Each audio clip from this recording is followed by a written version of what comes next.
It's been about a couple years since I last spoke with this upcoming guest here, Sarah Townsend. And when she came here, she actually had just launched her book called Survival Skills for Freelancers. She just so happens to be a freelance copywriter and a bit of an expert in that area.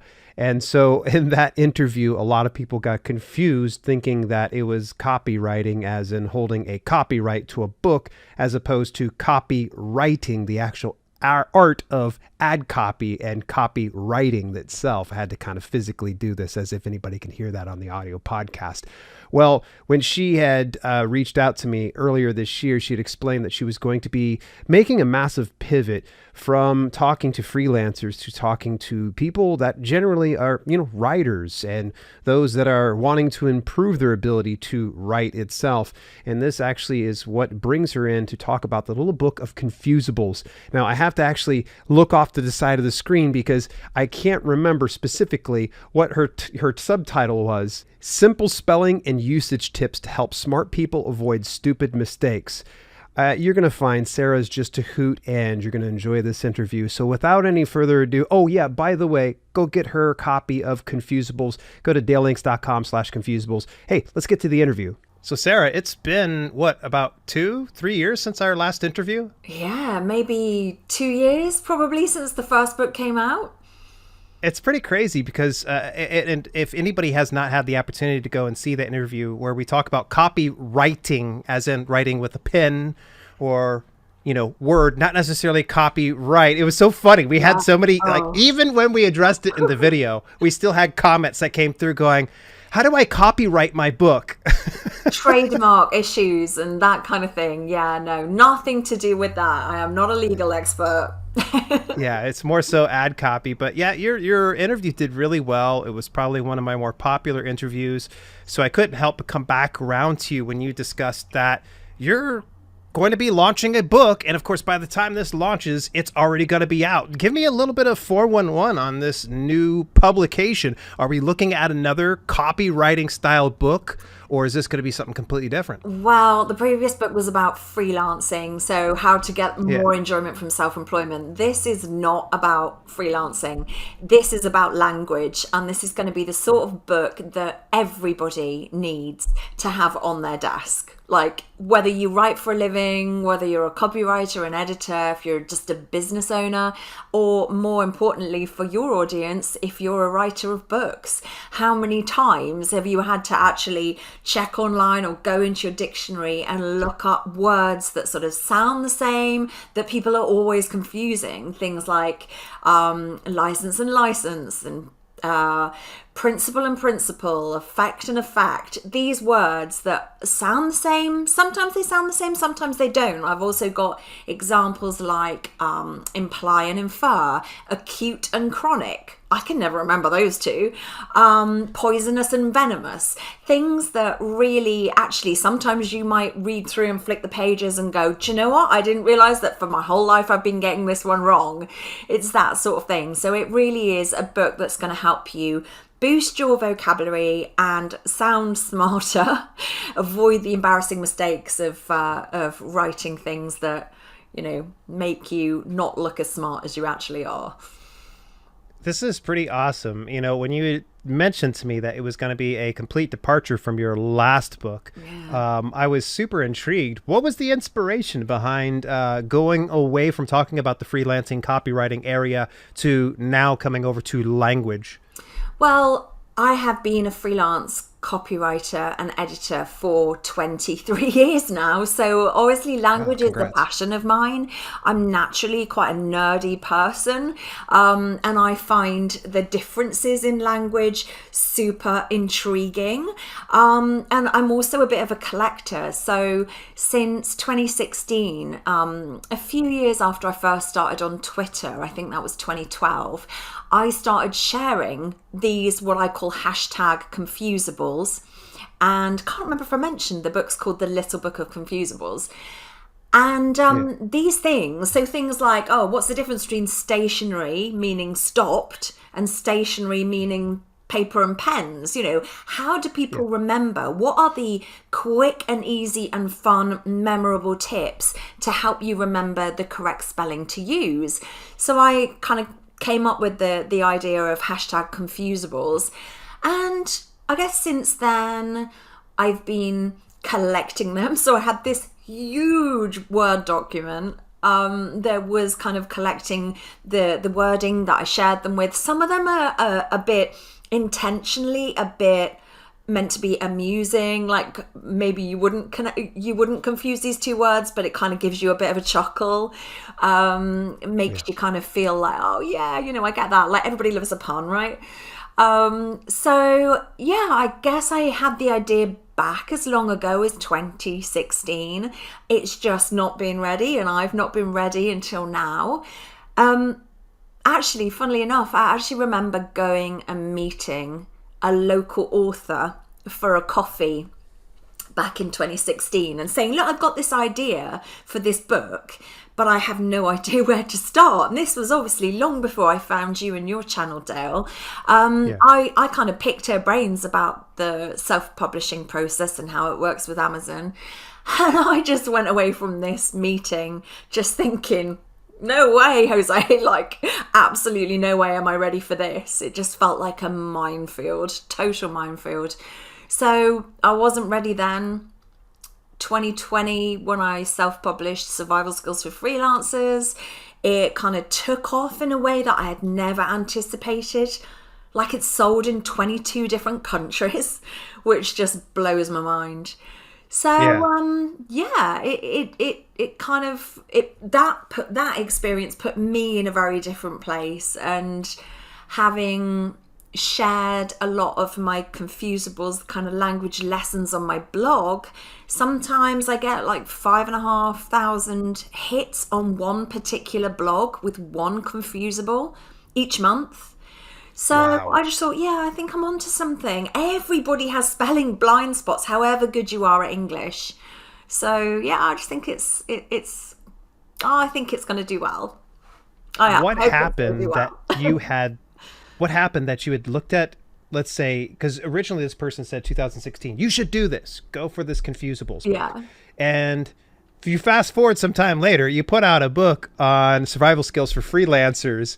What happened? Like, did you get too scared? Did you think it was probably too big of a project to be your first book? I don't know. I feel like I feel like, ironically, that even though I had been to see somebody to ask about the process of self-publishing, I kind of never felt like someone who had an intention of writing a book. Because I write for a living, I'd have people saying to me all the time, you should write a book, you should write a book, you should write a book about copywriting. And I'd be like, no thanks. I spend all day, every day when I'm working, writing. So why would I want to spend any more time doing that? I don't know. So, yeah, I guess when I wrote Survival Skills for Freelancers, it felt as if the time was right for that. Because I'd published this blog post and I'd been really super realistic and honest about the realities of self-employment and some of the challenges and how it can knock your confidence and how it can just throw your work-life balance out the window because we feel that we're on call every moment of every day. And I just really wanted to address the challenges that I had experienced when I first went freelance myself when I was in my 20s. And I just thought I really want to do this to help other people to avoid the mistakes that I made, so that they can become more successful more quickly. And then it kind of just felt that the time was right. And the funny thing was, I got to the start of this year and I had been on this kind of rolling cycle of promotion ever since Survival Skills for Freelancers came out. And I had no idea this was going to be a thing. I literally thought, I'll write a book, I'll self-publish that book, and then I'll go back to the day job. And it just did not happen. All these opportunities kept coming my way. Can you do this? Can you do this guest blog? Can we interview you for our magazine? Can you become a mentor for this government scheme? And doing all these talks and webinars and training, all these things I'd never done before because I'm a copywriter. I had no idea that was going to happen. And I feel like I felt this pressure. I'm sure like everybody listening can relate to this. The tricky second book syndrome. Like, how on earth do you follow something that has gone through the roof in terms of popularity compared to my expectations? I mean, like I said, 22 countries it sold in. I was not expecting it to. I thought maybe the UK and the States and that would be it, but it's sold everywhere. And I get incredible feedback from people saying how much it's changed their life. It's been transformational. But for me, I was thinking, oh my God, how do I follow that? And I felt all this pressure of, you should write a second book, you should write a follow-up. And literally at the start of this year, 2022, I was doing this goal setting session in this membership group that I was a part of. And I don't do goals because my brain just doesn't really work that way. I find I become obsessed with whatever I decide is going to be my goal. And she said in the middle of this training session, she said, like, right, get on the piece of paper in front of you, write down anything that you feel the pressure to do that you think is not serving you. You know, what can you let go of? So I wrote in capital letters, loads of exclamation points, I do not have to write a second book. And 3 weeks later, Dale, I kid you not, 3 weeks later, Little Book of Confusables came to fruition. So, yeah. What was the switch for you then? Like, what happened that you went from not going to do it to, oh yeah, we're definitely doing this? It was 100% letting go of feeling the external pressure, because that was not working for me. I was thinking, oh my God, everybody else expects me to do this thing. And I didn't want to do that. I didn't want to write a follow-up book about freelancing. Like, how can you touch the first thing if the first thing's done really well? Yeah. So I just think letting go of it and just carrying on focusing on the copywriting and the editing work that I love just freed up some headspace, this magical kind of magical airtime, I guess, that made me go, yeah, do you know what? Okay, so I'm not going to do a book about freelancing, but this is the time for the Little Book of Confusables. Yeah, it's funny. It's pretty cool to hear how the switch just kind of flipped for you. That you were like, you know what, I'm not doing this too. You know what, we are going to do this. And this is the way it's going to kind of work here. You said something that I think a lot of authors will probably be curious as to how this was possible. Your first book that you ended up launching ended up getting you a lot of opportunities.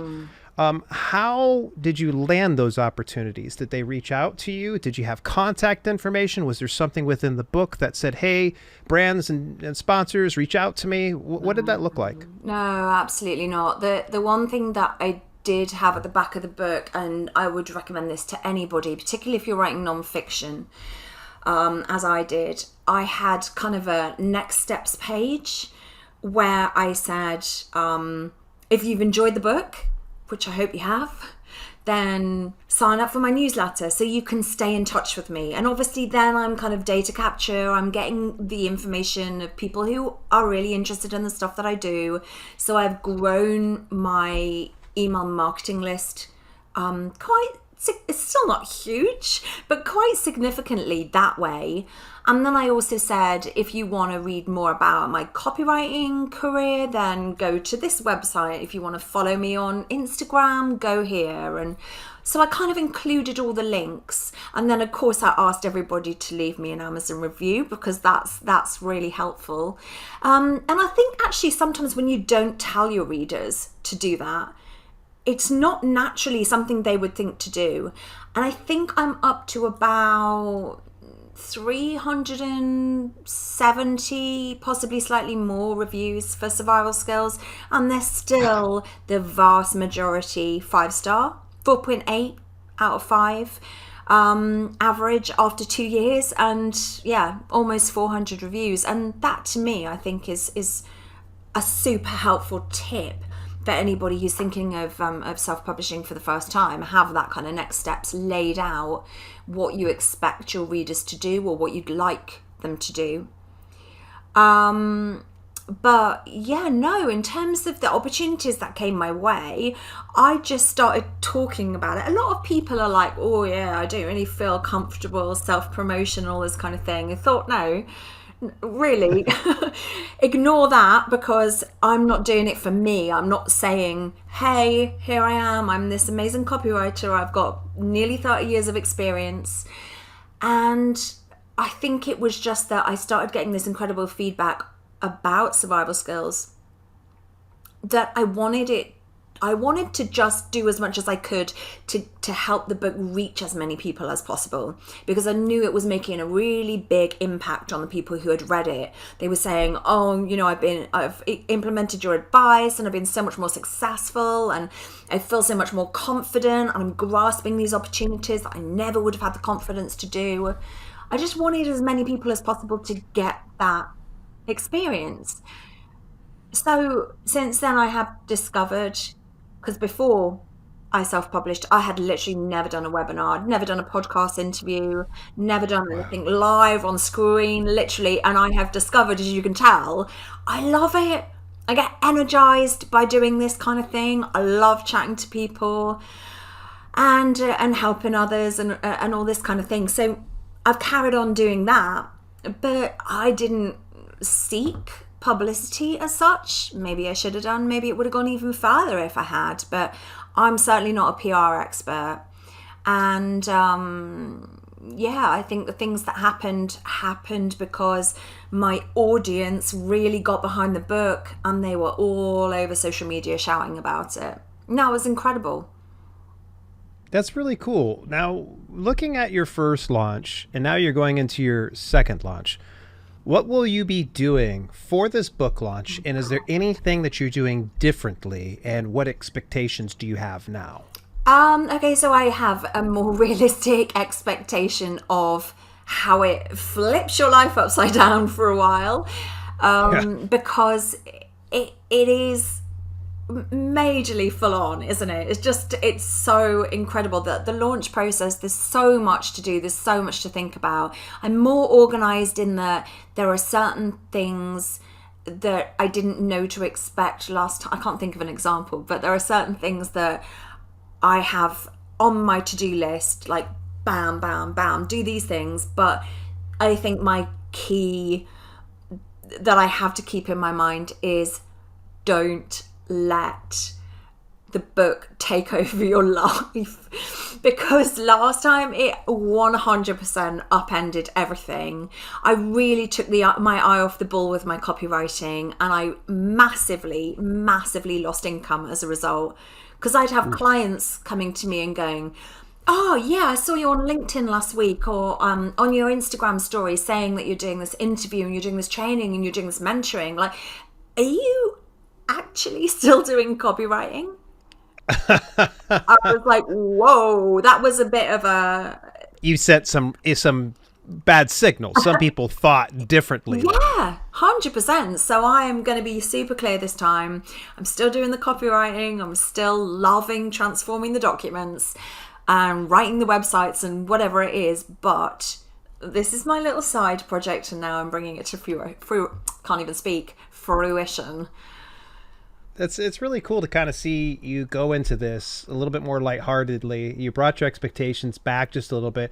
And now with the second asset out in the marketplace, I wonder, is it too soon for me to say, do you have something in the wings for a third book yet? I actually don't. I think I've realized that my best bet is to not put that pressure on myself, because at some point, some little part whirring away in the back of my brain, something's kind of cooking up, I'll just go bam and I'll get the light bulb moment. And I truly believe that'll happen for a third time. So if I'm going to do a third book, I don't have a clue what it's going to be right now, but I think it'll just suggest itself to me. I think that seems to be the way it goes. And I always work best when I'm not setting goals. I'm actually going with the energy. So when the energy comes along and goes, hey, get on that wave, we're going to do the little book of Confusables, that's what I do. Go with the flow. You've given some great tips as we've gone through this interview, and especially when it comes to like your different mindset on goal setting and such. And I just love it, because a lot of times people mistake when I say I do goals that it works for everybody, but it doesn't. You clearly have illustrated that. So I want to wrap up today's podcast with one additional piece of tips that you can give to any authors and self-publishers out there? Something that we haven't discussed already. Gosh. Yeah, because if I hadn't already said the thing about the next steps page, I would say that would be the advice that I would share. So I guess, I mean, realistically, that and I'm not here to like boost your ego, Dale, but seriously, I knew so little, like next to nothing, before I started watching your videos on YouTube initially. And I would say anybody who's thinking about going to the process, as I regularly do say to people who come to me and go, well, where did you get started with self-publishing? I say, well, follow this guy and dig back in the back catalogue and find everything that relates to the topic that you're unsure about. And really, you got to do your research, and it takes time and it takes effort, but it is 1,000,000% worth it. If you do the groundwork, I'm sure your book will hit the ground running. Big shout out and thank you to Sarah for taking some time out your day to take some time with us. Definitely appreciate it, folks. Make sure that you go get your hands on her latest book, The Little Book of Confusables, when you visit dalelinks.com/confusables. If you enjoyed this interview, hey, just stay tuned, because I have so many more experts and writers coming in and sharing some of their stories and some of their insights. In fact, next week is going to be a unique one with James Lee. And James Lee is actually a veteran illustrator as well as a horror novelist. And so I'm looking forward to actually having that conversation. I'll see you next week, folks.